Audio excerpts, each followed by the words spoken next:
27th, LA County ordered all beaches closed. CDC is announcing the first instance of person-to-person spread of the new coronavirus in the United States. We all know why this beach is empty today. On the other side of the Pacific Ocean is China.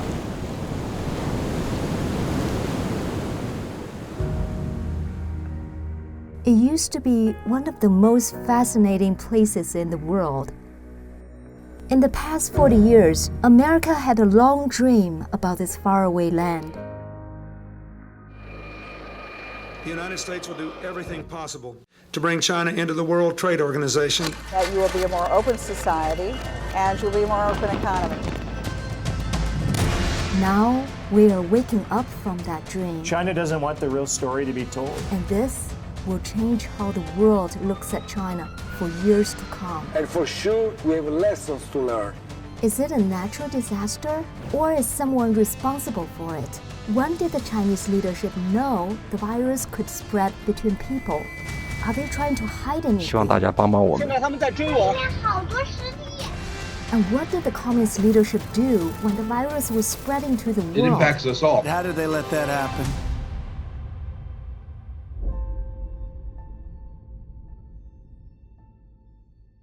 My name is Simone Gao. I was born and raised in China.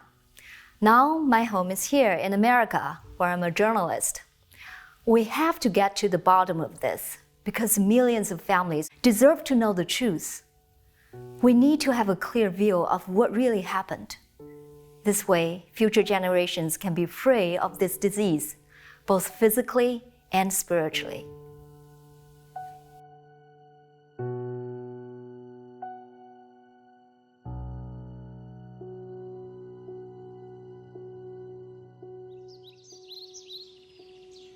The virus started from this city, Wuhan.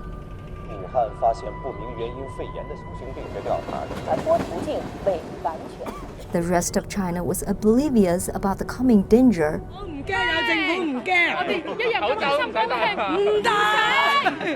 Until this date. 9:50 p.m.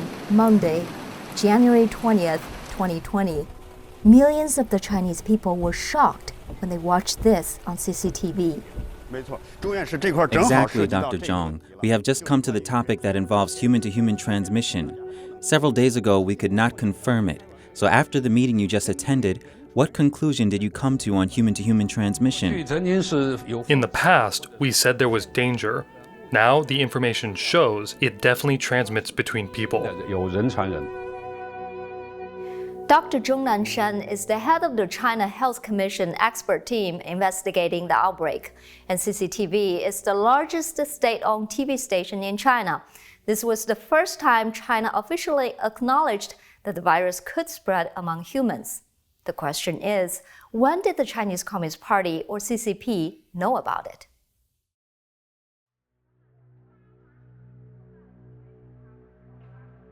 On April 20th, China's state news agency Xinhua published an interview with Dr. Zhang Jixian, a government-certified first responder. In the report, Zhang recalled her first encounter with the mysterious virus. On December 26th, an elderly woman was admitted to the Hubei Hospital of Integrated Traditional Chinese and Western Medicine. Dr. Zhang, director of the hospital's respiratory department, recalled that the woman had severe symptoms: fever, coughing, and shortness of breath. It seemed she had caught the flu or common pneumonia, but the CT scans of her didn't support this diagnosis. The next day, the hospital received another patient, the woman's husband, who had developed similar symptoms. Alarms started going off for Dr. Zhang. Knowing that the couple's son took care of them when they got sick, she insisted that he get a checkup as well. His CT scan also showed similar results. That's when it occurred to her, it can't be coincidence that 3 people in the same family had the same disease. She knew that the virus must have spread between them. So, on December 27th, Dr. Zhang reported this to the local branch of the Chinese CDC, instead of using an internet reporting system designed specifically for infectious diseases. China had spent $4.2 million on this system after the 2003 SARS outbreak. In theory, top medical authorities could know about new diseases anywhere in the country within 2 to 24 hours of discovery. Yet, as a loyal Communist Party member, Zhang only revealed this information to higher government bodies in an antiquated manner. She told the party line to hide information from the public. She only hinted that something was amiss when she demanded medical staff in the world beef up self-protection. In the next 2 days leading up to December 29th, the hospital received another 4 patients with similar lung infections. They all worked at the Huanan seafood market and all knew each other. Now that there were 7 similar patients, the hospital went on alert. At 2 o'clock that afternoon, a panel of experts at the hospital drew a preliminary conclusion. This virus could be transmitted among humans. Dr. Zhang told Xinhua that she repeatedly asked the family whether they had any contact with the seafood market. Not one of them had ever been to the market or had any relationship with it. After the panel, Zhang filed another report, this time directly to both the city level and provincial level CDC. Keeping in line with her party loyalty, Dr. Zhang instructed hospital staff to keep things quiet and to not reveal any of this information to the public. At about the same time, another group of doctors with very different views on public safety also came across the new infection. He is already well known as the martyr of the Wuhan outbreak. Dr. Li Wenliang was an eye doctor working at the Wuhan Central Hospital. At 5 p.m. on December 30th, he sent out a warning over a Chinese messaging app called WeChat. He warned some of his fellow workers that they should wear protective clothing. This was to avoid infection after 7 patients from a local seafood market exhibited SARS-like symptoms. His lack of political cunning was met with dire consequences. Late in the night, on December 31st, around 1:30 a.m., Dr. Li was called into the Wuhan Health Commission offices for questioning. After sunrise, his employer ordered him to write a letter publicly denouncing his own behavior. Starting from January 2nd, the party's mouthpiece, CCTV, continuously aired a series of programs condemning so-called rumor mongers. Anyone who had shared information about the virus fell into this category, including Dr. Li. The following day, on January 3rd, local police detained Dr. Li and forced him to sign a statement admitting he had broken the law and seriously disrupted social order. CCTV bashed Dr. Li before he was forced to sign that statement. Why did state media move so quickly and make such a big deal over a local doctor's short warning on WeChat? I spoke with Frank Chin, an expert on China and one of the most diligent observers of the pandemic. Li Wenliang only sent out a message to his colleagues on social media. Why did the CCTV have such a dramatic response so quickly? To have every major CCTV channel carry out that sort of unified deployment, unified action style of public condemnation, then it wasn't a low-level decision. It was something that the highest level of CCTV management decided, and CCTV is the top mouthpiece of the CCP. It's guided by political and legal divisions. So from this perspective, it shows that in this event, the CCP already knew what was happening, and they made this coordinated plan. Dr. Li's lack of political obedience resulted in punishment. Dr. Zhang, on the other hand, for her party loyalty, was honored by the CCP as the one who gave the first warning about the epidemic. Except her warnings were totally ignored and overridden. We'll look at the stance the regime took instead. On December 31st, the Wuhan Municipal Health Commission announced on its website that the Huanan seafood market was linked to several recent cases of pneumonia. They claimed that preliminary investigations showed no clear sign of human-to-human transmission.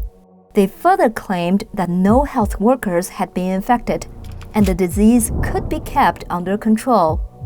This stance persisted for 20 days, despite overwhelming evidence that suggested otherwise. More and more medical staff fell ill on almost a daily basis, as Chinese media outlet Caixin reported. January 5th, CT scans of Dr. Lu Jun from Tongji Hospital showed abnormalities. The Wuhan Health Commission declared there were no clear human transmission and no doctors infected. January 6th, CT scans of a doctor from Wuhan Xinhua Hospital showed infection.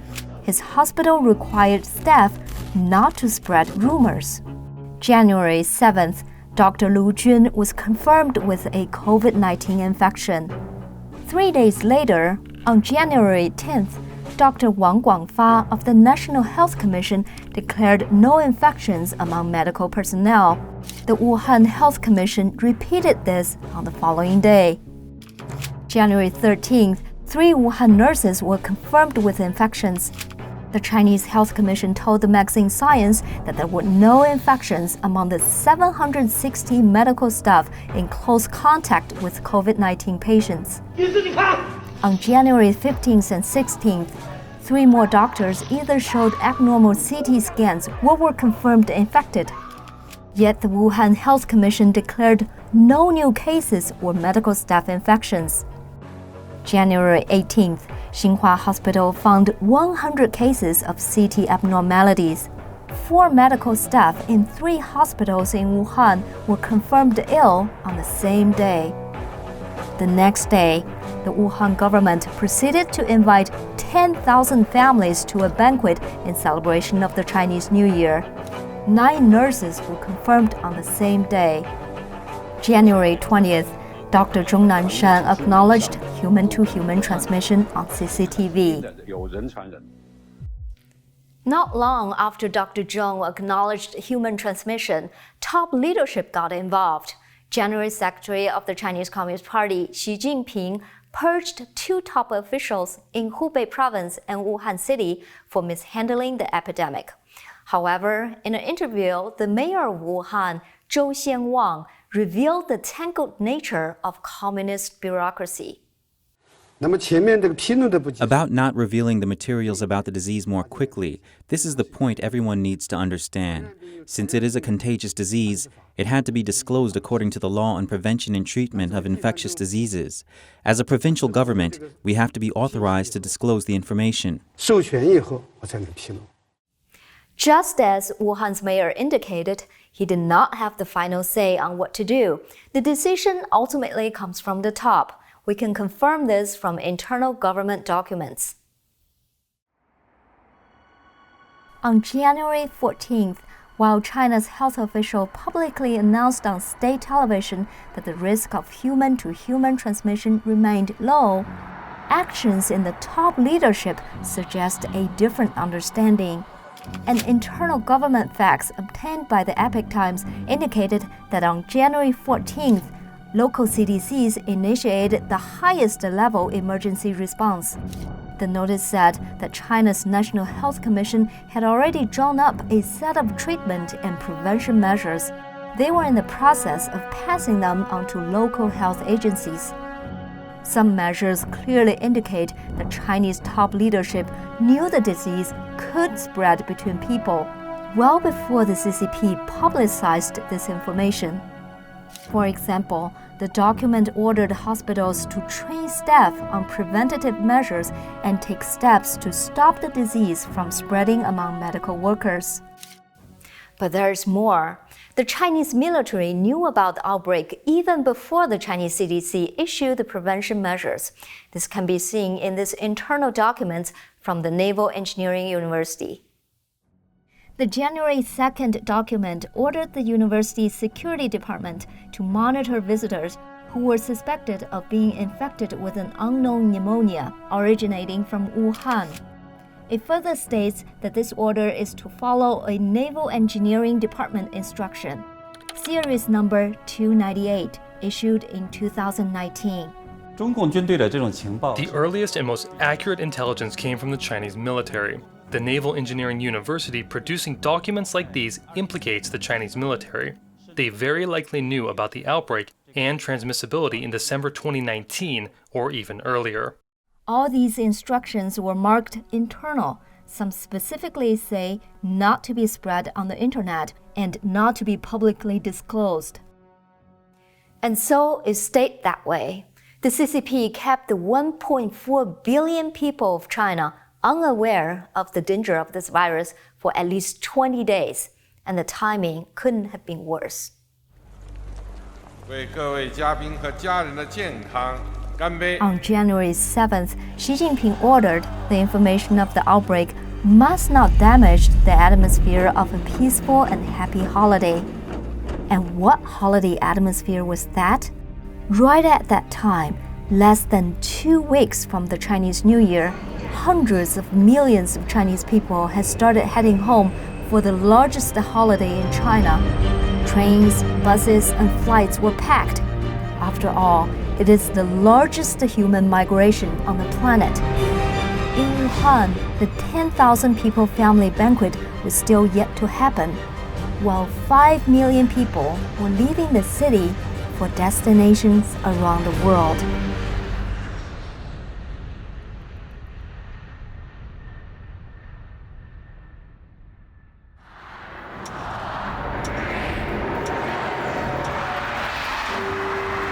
As 2020 approached, the United States found itself in a tense and rare time. For just the third time in American history, a sitting president had been impeached. Article 1 is adopted.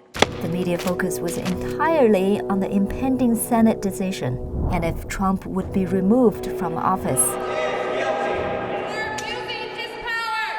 Anything beyond the United States borders seemed trivial. And that's right when the news of an unknown virus spreading in a far-off land quietly arrived at the U.S. CDC headquarters in Atlanta. According to an April 4th Washington Post report, the CDC learned a cluster of cases in China on December 31st, but this information was not provided by the Chinese authorities. In fact, it wasn't until January 3rd when CDC Director Robert Redfield received a call from a counterpart in China. The Chinese CDC told Redfield that a mysterious illness had been spreading inside Wuhan. We inquired about the details of that phone call to the CDC, particularly when the Chinese CDC told the U.S. that the virus could spread between people. The CDC did not respond. The rest of the world began to know something was going on inside Wuhan by mid-January. But the world wasn't told the severity. On January 14th, the WHO began echoing the Chinese government's stance of no clear evidence of human-to-human transmission. It's very clear right now that we have no sustained human-to-human transmission. It also recommended no travel bans. The WHO maintained its position about the unverified or limited nature of human-to-human transmission until January 23rd, 3 days after China publicly confirmed such transmission. Meanwhile, in the United States, on January 18th, President Trump was finally substantially briefed by health officials about the coronavirus. He had been receiving intelligence briefings before that, tracking the spread of the virus in China and later in other countries. According to the Post, the briefings did not predict when the virus might land on U.S. shores. It also did not recommend particular steps that public health officials should take. It did, however, warn that Chinese officials appear to be minimizing the severity of the outbreak. 1 week after that briefing, President Trump placed a travel ban on China. His ban was one of the first in the Western Hemisphere. Lives are at stake. This is not a time for Political opponents criticized him for overreacting and being racist for banning Chinese travelers. Only history has proven that this move was neither excessive nor early enough after all. According to Veriflight, an aviation data company based in China, by mid-January, about 4,000 people had already entered the United States directly from Wuhan. In January alone, about 381,000 travelers flew directly from China to the United States. What's even more worrying is that after China locked down internally, outbound traffic from China did not slow down. On January 23rd, Wuhan was the first to fully lock down. All the remaining provinces in China followed suit before February 10th. Under the total lockdown, Chinese people could not travel domestically, but were still allowed to go abroad. In fact, while implementing strict domestic quarantine measures in February, the Chinese regime kept reassuring the world that the outbreak was fully under control, and it continued to encourage international travel from Chinese cities. Chinese state media Xinhua confirmed this on February 6th. They reported that 2 days earlier, the Civil Aviation Administration required Chinese airlines to continue flying international routes to nations that had no travel restrictions. On February 3rd, the WHO once again parroted China at the opening of the agency's executive board meeting. Director General Tedros supported China's assertion that all was well for international travel. There is no reason for measures that unnecessarily interfere with international travel and trade. We call on all countries to implement decisions that are evidence-based and consistent. WHO stands... According to Veriflight, scheduled international flight services from China did not face a significant drop-off until March 30th, while scheduled domestic travel was severely limited as early as February 9th. Why did the CCP conceal the truth about human transmission, then allow Chinese people to travel abroad? Did they want to spread the virus to the entire world? The CCP always takes its political power as the most important thing. It also takes economic operations as extremely important, since economic operations guarantee social stability inside China, and thus guarantees its political power. So, in this process, the CCP let international flights continue their travel. That way, it could give the world a false appearance of stability, guaranteeing multinational companies would stay inside China. And to the whole world, the CCP gave people the false impression that it could control the epidemic and the situation. That was to avoid all of its foreign investment from vanishing and all of its businesses going into upheaval. So, in this situation, the CCP did not order international flights to close down. On top of that, on January 31st, we saw that the CCP was aggravated after Trump ordered a temporary ban on Chinese air travel. The Foreign Ministry issued criticism, so that goes to show that the CCP takes economic profit as more important than human life. That's not just saying it doesn't regard Chinese people's lives, but the CCP doesn't care about any lives in any country of the world. Like what we have discussed, there are practical reasons for their silence, like keeping up appearances so foreign investors won't get scared off. As to whether they had other more sinister intentions, such as spreading the virus to the entire world, we don't really know for sure. But what we are sure about is that the CCP knew in early January that there would be worldwide competition on the horizon for one specific product. The Associated Press obtained a 4-page Department of Homeland Security intelligence report dated May 1st. According to the report, Chinese leaders intentionally concealed the severity of the pandemic from the world in early January. While doing so, they increased the imports and decreased the exports of medical supplies. It attempted to cover this up by denying there were export restrictions and delaying provision of its trade data. High-ranking officials in Taiwan support this. Chen Qimai, Vice Premier of the Republic of China, spoke about medical supplies in a recent interview with the Formosa TV network. Mr. Chen revealed that while looking to place orders on face masks, he made a phone call to one of Taiwan's local medical supply manufacturers on January 27th. I made a phone call to Huang Qingshan, the CEO of Nanliu Enterprise, which is the manufacturer of non-woven cloth, and I was told that China had purchased a huge amount of non-woven cloth from India 1 month ago. So the masks are out of stock all around the world. On May 14, 2020, the FBI issued a statement on a new investigation. China-affiliated cyber actors have been both targeting and compromising U.S. organizations conducting COVID-19 related research.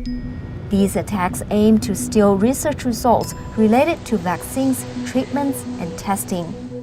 According to the Wall Street Journal, U.S. officials stated that China and Iran started such attacks as early as January 3rd. When I saw this news, what shocked me wasn't that they were stealing intellectual property, since the CCP is always doing that anyway. What got my attention was that they started stealing vaccinations on January 3rd. They gathered related research results.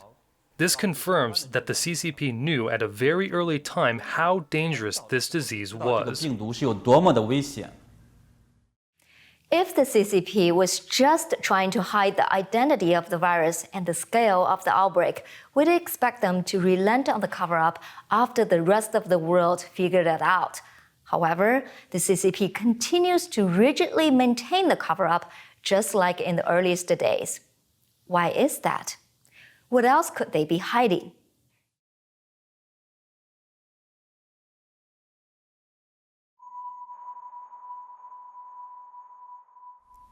Christmas Eve.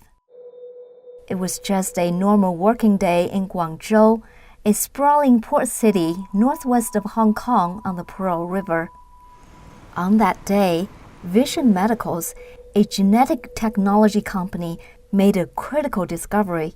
They received a fluid sample from a patient in Wuhan. That sample contained a SARS-like coronavirus that was similar to the 2003 SARS virus. 81% similar, to be precise. Time was of the essence to get the information out. On December 27th, the lab relayed the test results to the Wuhan Central Hospital over the phone. They also shared the near-complete gene sequence with the Institute of Pathology and Chinese Academy of Medical Sciences. In internal company messages, researchers described the virus as a bat-like SARS coronavirus. On the 29th and 30th, Vision Medical's researchers went to Wuhan in person to report their findings.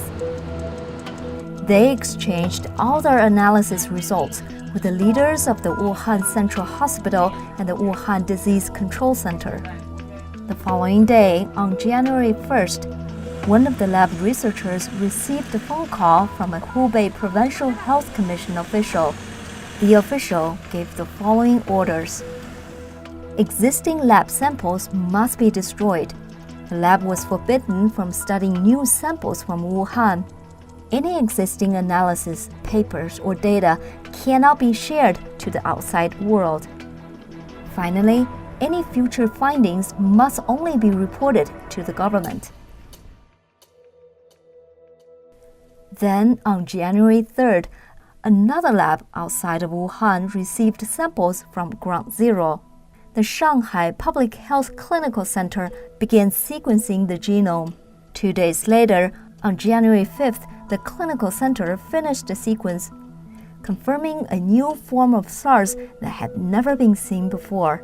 The clinical center reported this to both the Shanghai and National Health Commissions.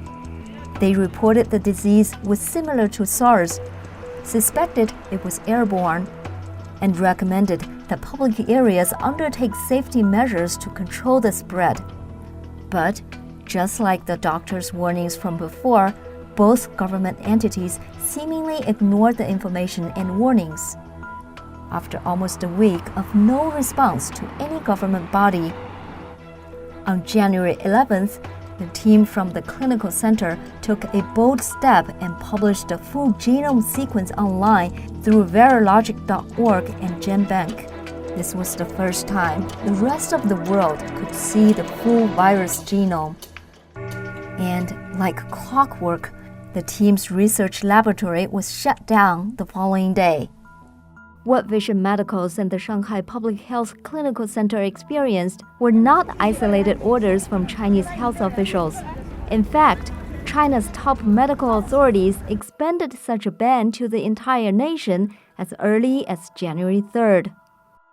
What can genome sequencing reveal? Why were the Chinese authorities so determined to destroy the genome sequences and samples?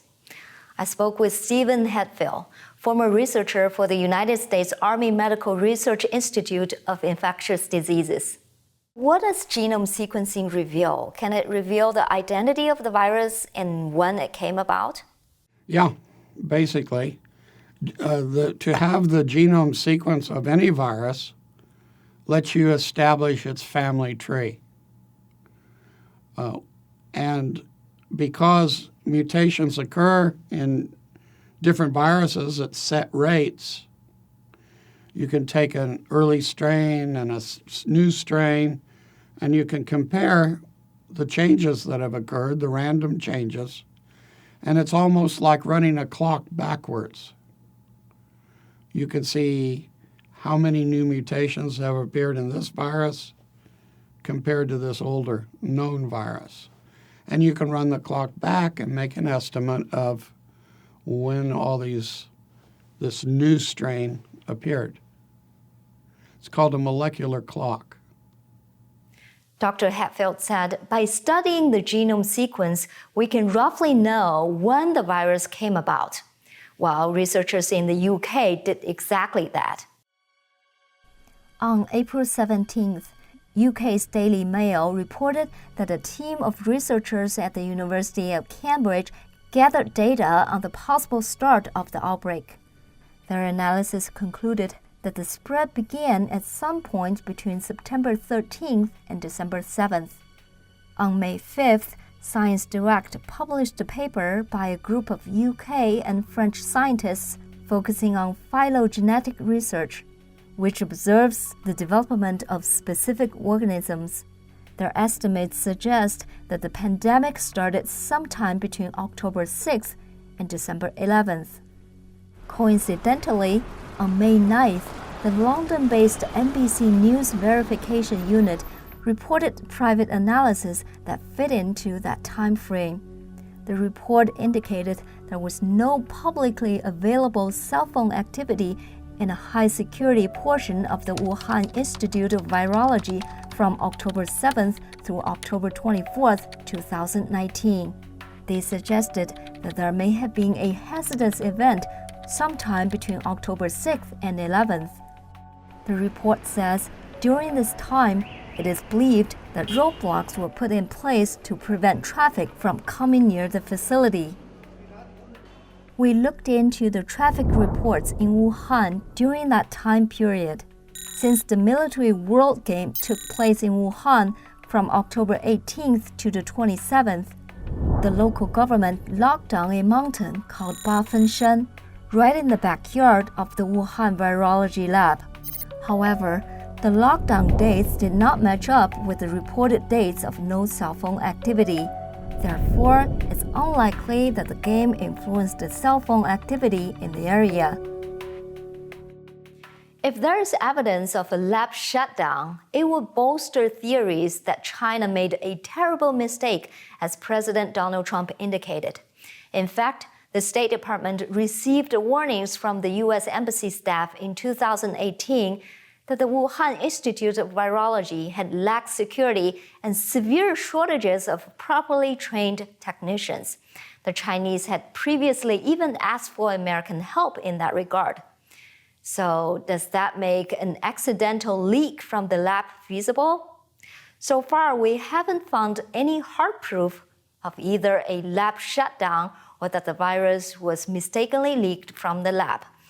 But we must explore this direction, simply because the Chinese leadership has revealed that something was wrong with Chinese laboratories.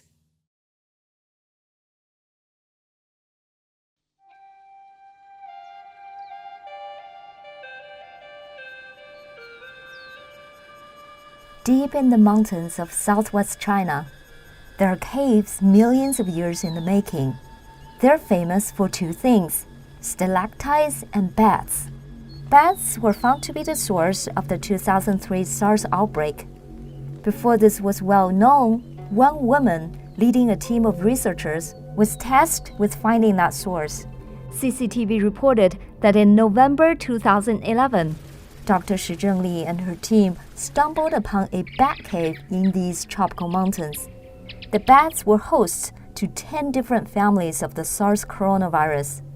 As the director of the Center for Emerging Infectious Diseases at the Wuhan Institute of Virology, this finding eventually helped her discover the pathogen that caused the 2003 SARS outbreak. She brought thousands of the bat coronavirus samples back to her lab in Wuhan, 1,100 miles from the Yunnan bat caves. Then, when the 2019 outbreak started, Dr. Shi swore on her life that the virus did not come from the lab. Her argument was that none of the genome sequences of the bat coronaviruses in her lab matched that of the COVID-19. However, two things cast a doubt on Dr. Shi's pledge. First is what has been revealed about China's biolabs in general. And second is what happens at the Wuhan Institute of Virology specifically. What are Chinese biolabs really like? I asked Dr. Shang Lin, former lab director of the viral disease branch of the Walter Reed Army Institute of Research. He also used to work at virology labs in China. The key issues here is about lab safety and management practice for lab or animal facilities at the biosafety level 3 or 4. That's the P3 and P4 lab, especially in terms of the protection measures for lab technicians or the disposal procedures for animal corpse. And we know China has been very aggressive for the last 20 years to build up P3, P4 lab. And right now China has about 40 P3, P4 labs nationwide. And we even see new plans to build up more P3, P4 labs after the COVID-19 outbreak. So this is of a huge concern. First, China was relatively new to this field. Even the Wuhan Institute of Virology laboratory, the P4 lab, was observed to have security concerns and was shot up well-trained professionals. And this was actually documented in a 2018 report from Department of State when they sent 2 advisors to Wuhan Institute of Virology to evaluate the situation there. And we also know the Wuhan Institute of Virology P4 lab was actually directed under the University of Texas Galveston National Laboratory. So this indicated even the Chinese scientists rely on the United States experts to ensure, to advise the safe operation of their P4 lab. Does that mean the American lab is responsible for what happened at the Chinese lab? No, because the Galveston National Laboratory, they're only responsible for establishing the protocol for lab safety operations for biosecurity procedures. But the real operations is up to the local team in Wuhan. And what happened at the Wuhan Institute of Virology is particularly concerning. So it is a common practice to conduct mutagenicity studies on viral genomes in order to understand the functions of different viral genome components and viral proteins. But one set of experiments of particular concern is the gain-of-function studies. So in this kind of studies, you can conduct molecular level of genetic engineering, or you can infect cell lines, for example, with a bad coronavirus strain, with or without genetic manipulation. and you can conduct these experiments in parallel in multiple cell culture flasks. So after a few days post-infection, you can collect supernatants from the flasks with the most severe cell dying.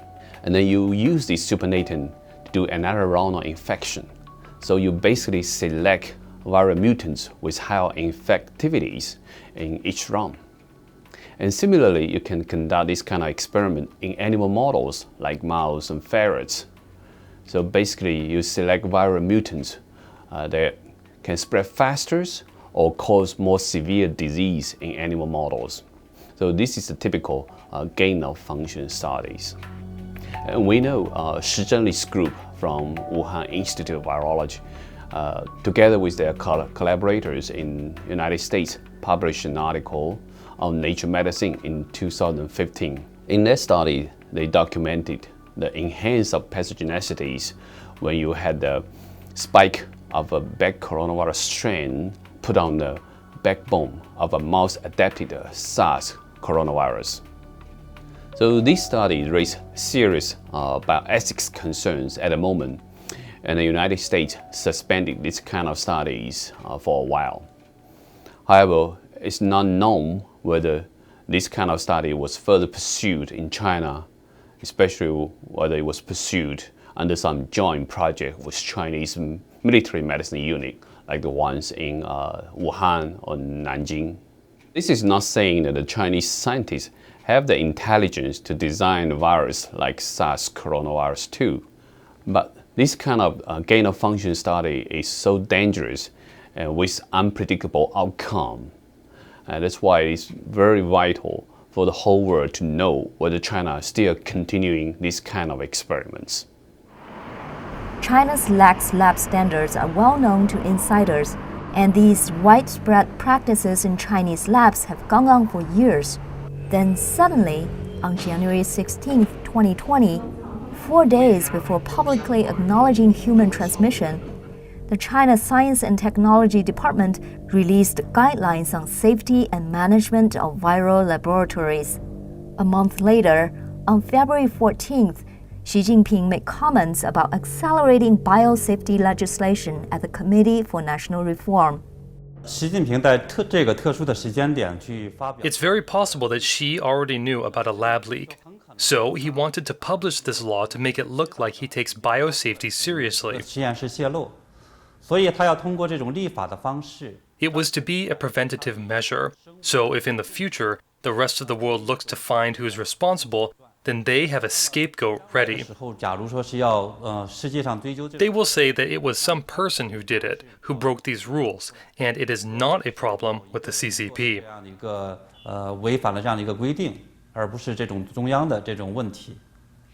The Chinese leadership not only banned research on the origin of the virus inside China, but they also continue to deny access to foreign experts.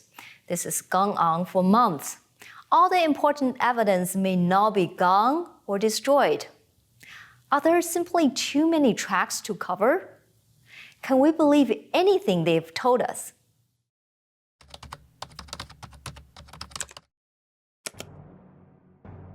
This website is called Xilu, or Westland in English. It is one of the most influential websites about the Chinese military. On January 26th, Xilu published an article claiming a so-called culprit of the virus had been found.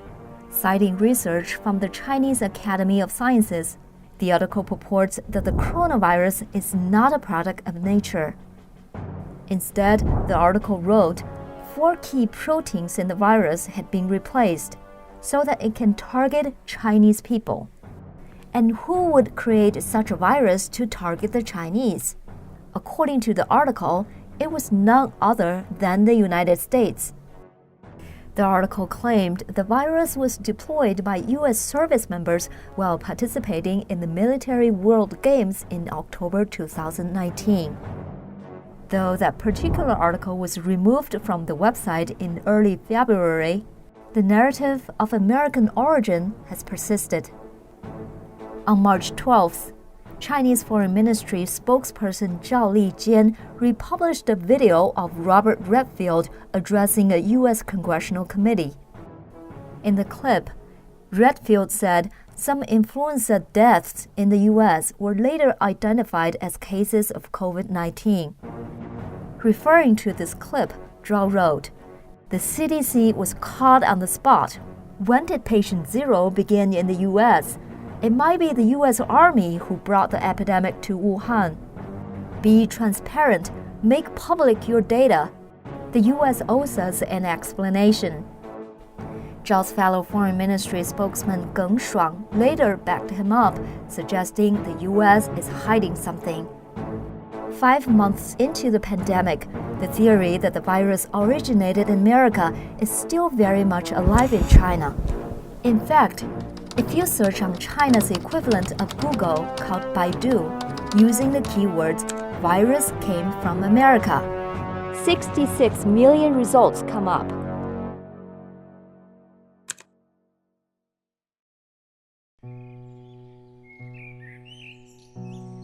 Late spring in New York is a charming time of new life. Blue skies, chirping birds, and spectacular bloomings.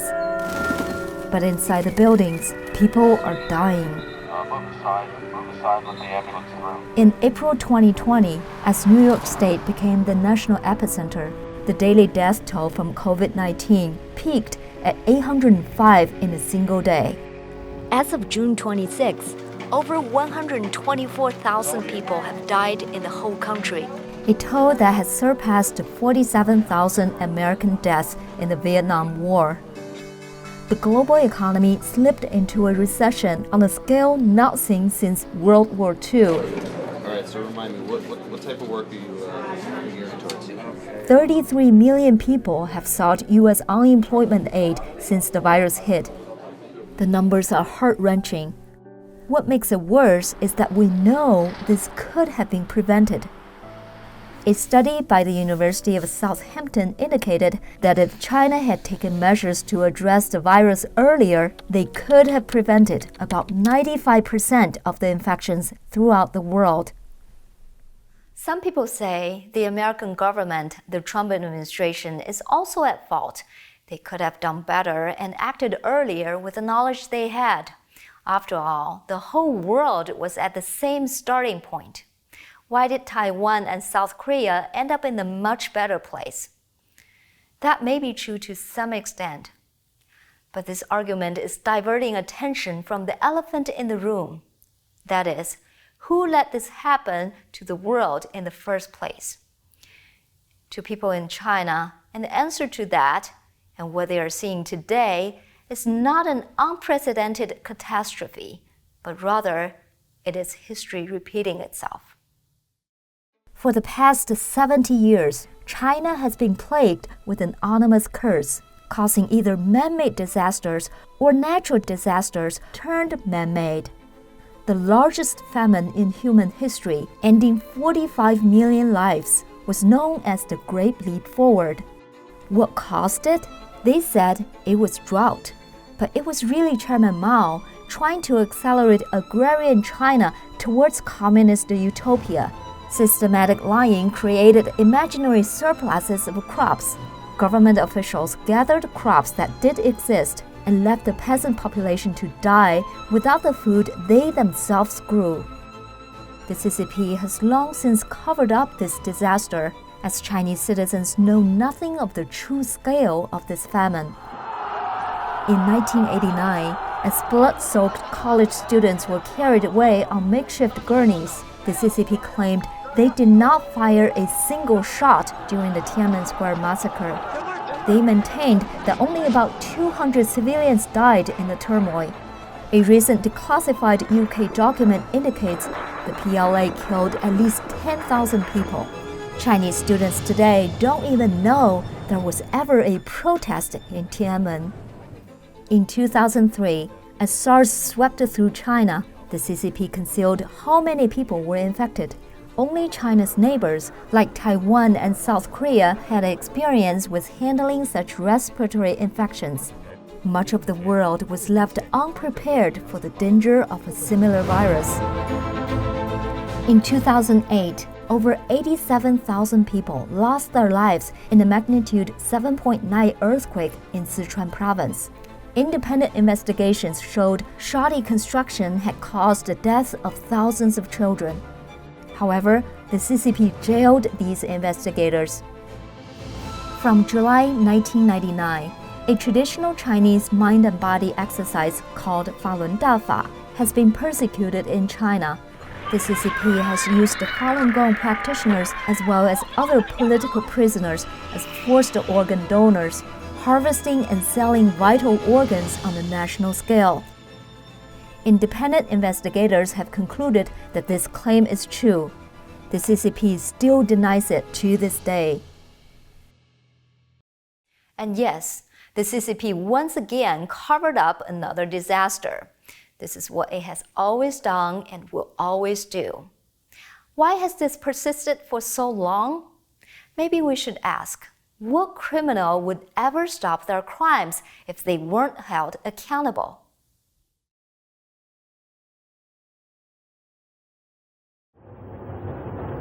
In 1989, as dried blood and tank treads were disappearing from the roads of Tiananmen Square, a secret envoy from President George H.W. Bush arrived in Beijing. He extended an olive branch to former Chinese leader Deng Xiaoping. Bush consoled Deng, saying that all the public condemnation for the massacre were nothing more than political rhetoric. Bush authorized the delivery of military supplies to China in the wake of Tiananmen. Change in our party, change in our leadership, change in our nation. President Bill Clinton campaigned that he would be tough on China. However, his tough stance quickly softened after he took office. The communist leadership mobilized a pro-China coalition within both the administration and Congress. As a result, not only were sanctions against China quickly lifted, but also Clinton helped China enter the World Trade Organization. He also granted China the status of most favored nation. Not just the political sphere, but technological and financial companies are assisting China as well. U.S. tech giants facilitated China forming into a police state with invasive surveillance. Cisco laid the foundation for China's Great Firewall, as well as an information surveillance system called the Golden Shield Project. IBM provides servers to Golden Shield Engineering. Oracle provides database services, and Microsoft provides a personal operating system. Led by JP Chase, the CCP's old friend Wall Street has channeled a huge amount of money to the Chinese Communist regime over the past 40 years.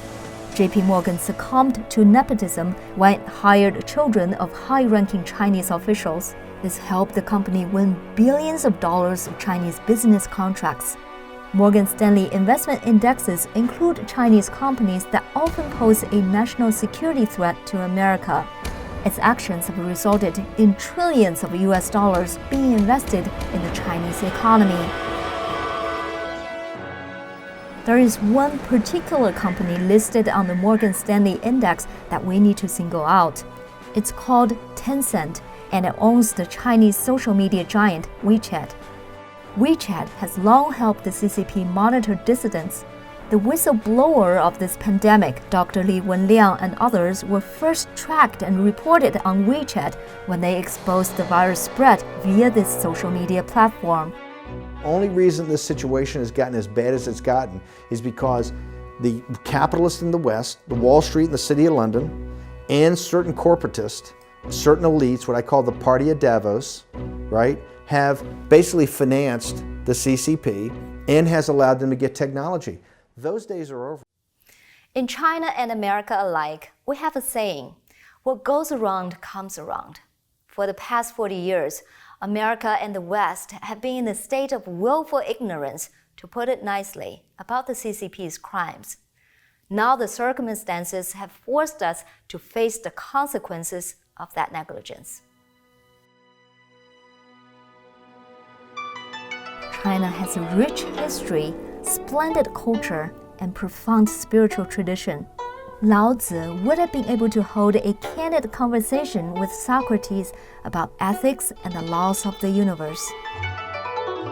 China's millennium-long tradition of revering heaven and ancestors echoes Edmund Burke's concept of an eternal society, where there's a contract among the dead, the living, and the unborn. But before China revives those traditions, there must first be a decoupling between the CCP and the United States. I hope this decoupling will happen, because if it doesn't, there will be more victims among us when history repeats itself, or we ourselves will become part of the problem. Stay safe, and God bless America.